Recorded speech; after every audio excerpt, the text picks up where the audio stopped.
বেথরুরি গান্ধীমোড়ে দুর্ঘটনা থেকে রক্ষা পেতে শেষ সোমবার শিব পুজো ও হোমযজ্ঞ এলাকাবাসীর সোমবার 4টে নাগাদ। আজ শেষ সোমবার বেথরুরি গান্ধীমোড় এলাকায় প্রায় প্রতিদিন দুর্ঘটনা ঘটে। সেই দুর্ঘটনা থেকে রক্ষা পেতে আজ ভগবান শিবের আরাধনা, এলাকাবাসী ও ব্যবসায়ীবৃন্দ এই পুজোর আয়োজন করেন। দুদিনের অনুষ্ঠানের আজ প্রথম দিন। পূজা শেষে এলাকার মানুষদের মধ্যে প্রসাদ বিতরণ। এই নিয়ে কি বললেন পূজা কমিটির সদস্য, তার মুখ থেকে আমরা শুনে নেব।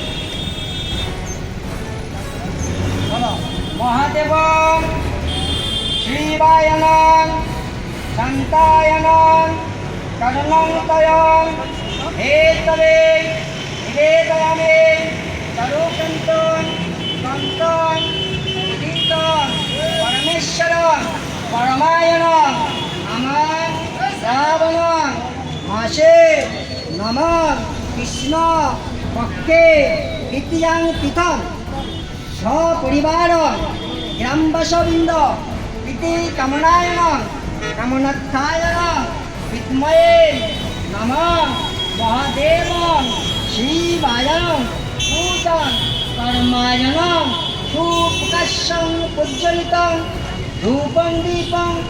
পুজোটা নিয়ে একটু বলুন। এই পুজোটা আমাদের 4 বছর আগে একবার করেছিলাম আমরা, তো তারপরে আমাদের এখানে কিছু দুর্ঘটনা ঘটে যায়। তারপরে 1 বছর মল্লমাস পড়াতে আমরা করতে পারিনি, এটা আমাদের দ্বিতীয় বছর। বছর চললো আমাদের দ্বিতীয় বছর। পুজোটার নাম কি?